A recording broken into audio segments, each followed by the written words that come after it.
Yan yung dalawa oh.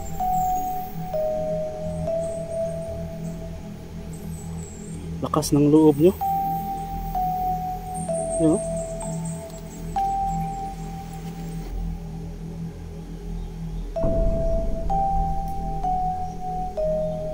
Yan po yung kita ko kaibigang ibatan.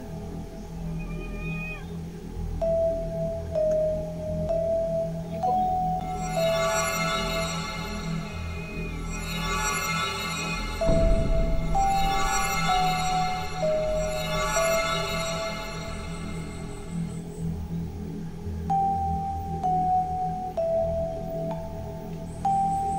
Kaibigang Ibanos, nandyan po ba kayo? Parang may naramdaman akong isa pang duwende.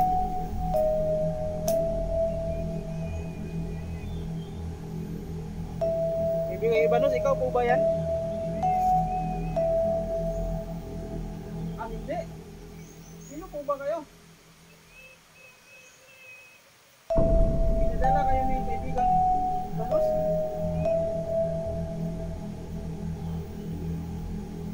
Nasaan po ba si kaibigang Ibanos?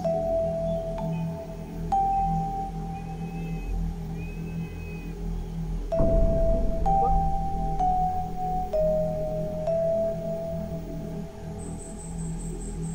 O, kaibigan, gusto ko pong malaman kung ano na po yung kalagayan ni kaibigang Magditing po ngayon.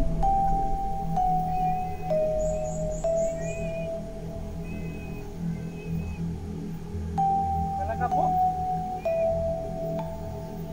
Pinahirapan ang sobra si Magditing doon sa loob? So ayan na nga mga ka-explore no. Nandito pa rin ako sa gubat. Dahil may sinabi sa akin si kaibigang Ibatan na makakatulong ito sa pagtugis ko sa kanila. So kanina nahuli ko na sana yung kasama ni Ragnor. Huli ko na, tatapusin ko na sana. Pero pinigilan ako ni kaibigang Ibatan. Dahil sabi ni kaibigang Ibatan, biktima lamang yun. Yung kasama kasi ni Ragnor mga ka-explore, bago lang niya nakuha. Nakuha niya. Tapos niritwalan niya. Ginawa niya ang kagaya sa kanya. So ano na rin siya. Yung utak ngayon ng taong yun, katulad na rin kay Ragnor. So ang ginawa ni Ragnor, dahil sa kagustuhan niya na mas lumakas pa siya, yung bagong kasama niya ay tinuturuan niya rin paano pumana, paano sumibat. So, kung ano yung ginagawa ni Ragnor, itinuturo niya sa bago niyang kasama. So ngayon yung kasama niya ay isa na ring kagaya niya at delikado, katulad kay Ragnor. So hindi tayo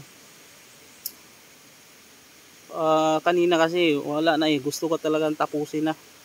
So pinigilan tayo ni kaibigang Ibatan. So ngayon susundin natin yung advice ni kaibigang Ibatan na meron siyang sinabi na puntahan ako daw yung lugar na kung saan ay doon ay may palatandaan siyang sinabi.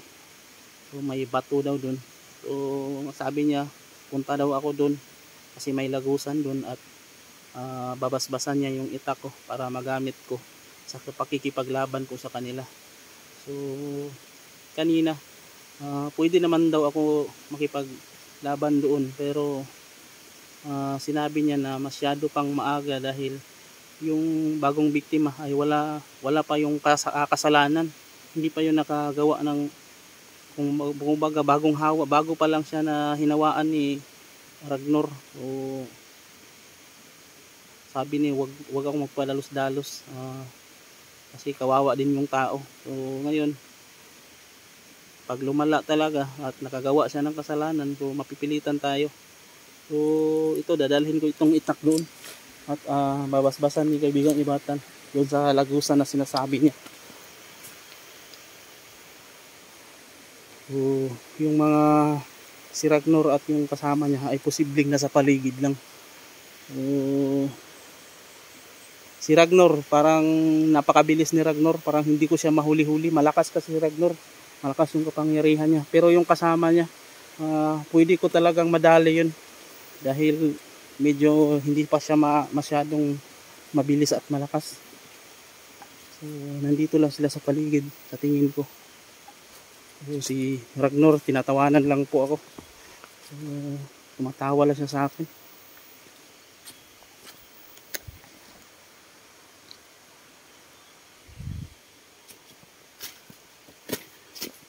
Tahan natin yun, hanapin natin kasi nandito lang din daw yun sa area na to.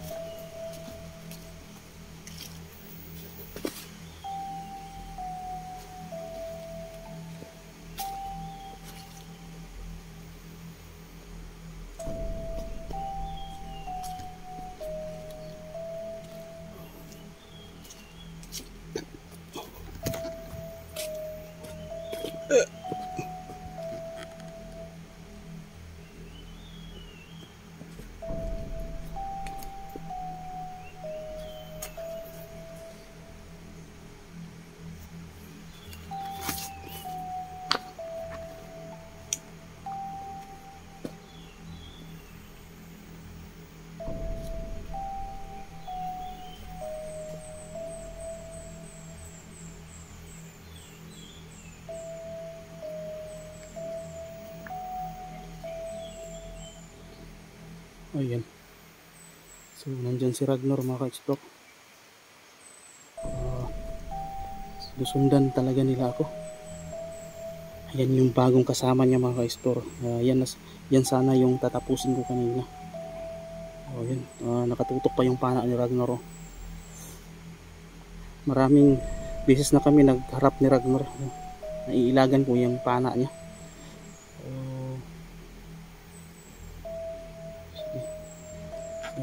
Ayaw kong magpa-distract sa kanila mga ka-explore kasi kailangan ko na hindi makaabot dun kailangan ko makaabot dun sa lagusan na sinasabi ni kaibigang Ibatan.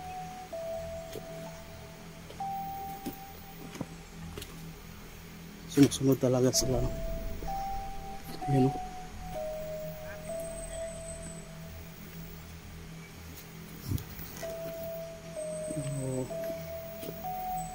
Hindi ko muna lalabanan yung mga yan.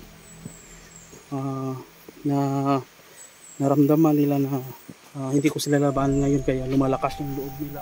Harap-harapan talaga sila napapakita sa akin. So, magantay lang kayo. Matapos ko lang tong inutos ni kaibigang Ibatan, tatapusin ko talaga kayo. Pag hindi kayo tumigil dyan sa kasamaan mo. Yan yung dalawa oh.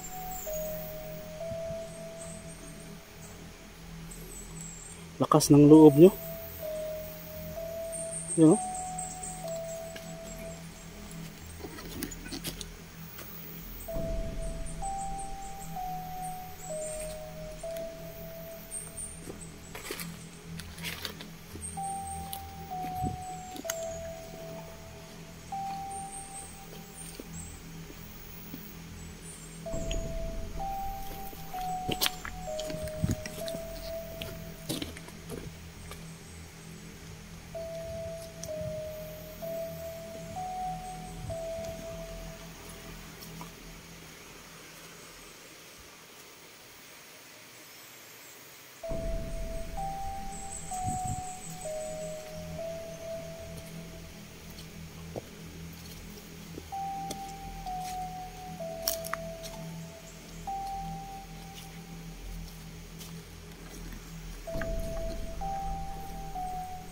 Saan kaya yung sinasabi ni kaibigang Ibatan?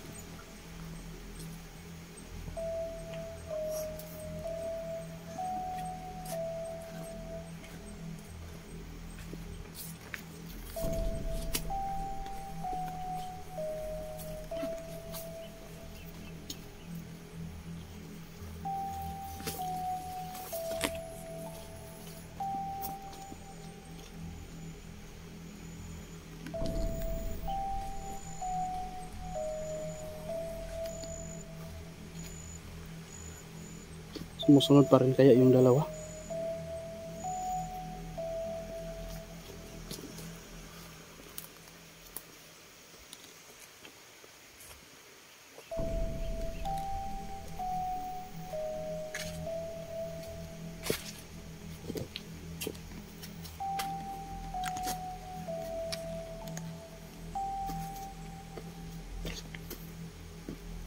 Kaya ano yung sinasabi ng kaibigan ng ibatan.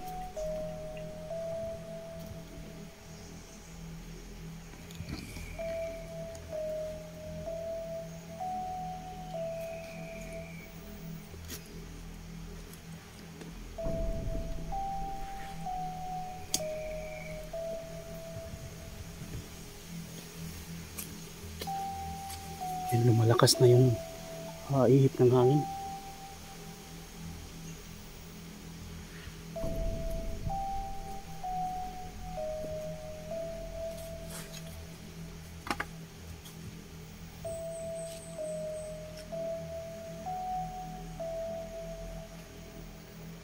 Parang ito na yata mga ka-exploro, yung malaking bato. Ito na, dito na tayo.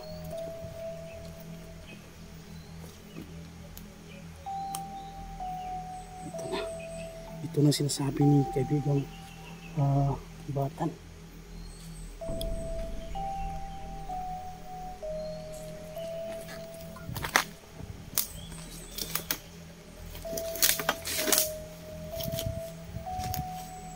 Kaibigang ibatan, nandito na po ako. Saan po kayo?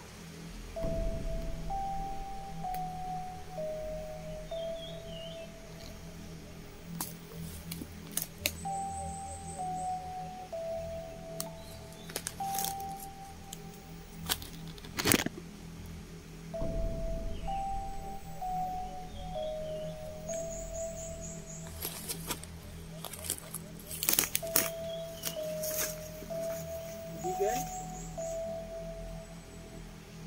Nandito na po kaibigang ibatan.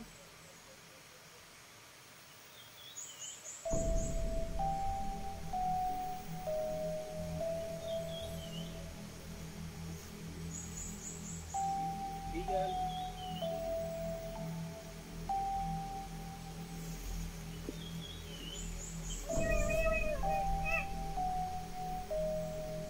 Kaibigan.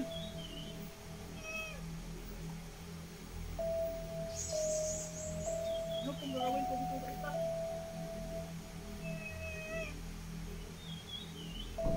Sige po. Basbasan niyo po. Sige po.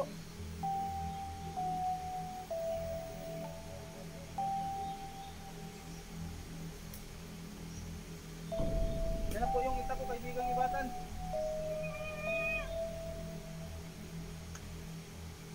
Sige po.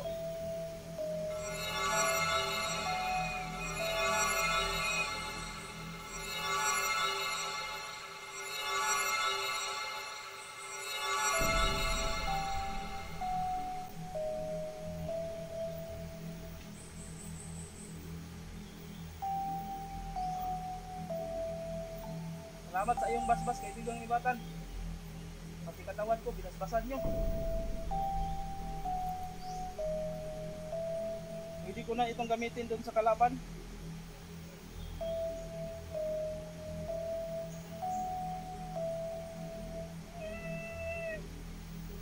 Salamat po kaibigang ibatan.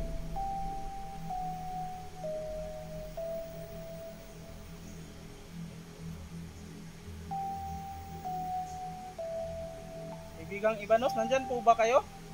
Parang may naramdaman akong isa pang duwende.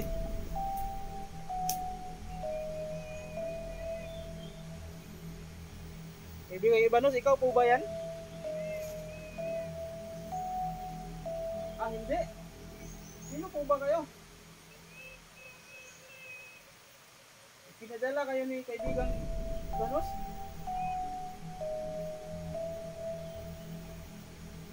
Nasaan po ba si kaibigang Ibanos?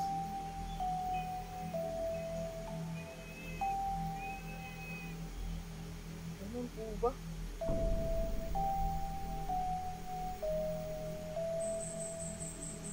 O, kaibigan, gusto ko pong malaman kung ano na po yung kalagayan ni kaibigang Magpiting po ngayon.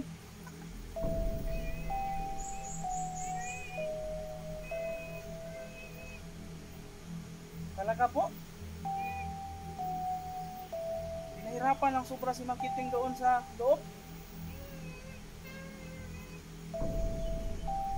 napakain po ba si Mang Kiting doon? Hindi po.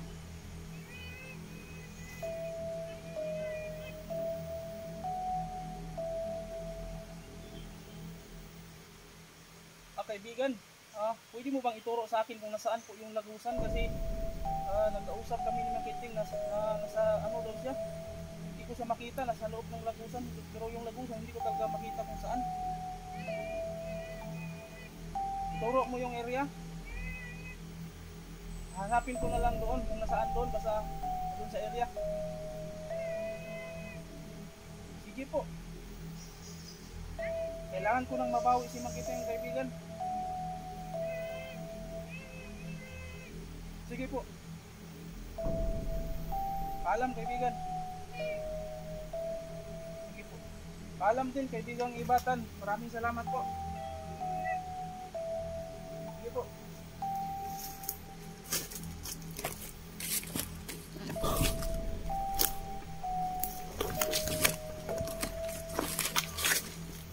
So yan mga ka-explore, no. Itong itang natin, pwede na natin itong gamitin laban kay Ragnar.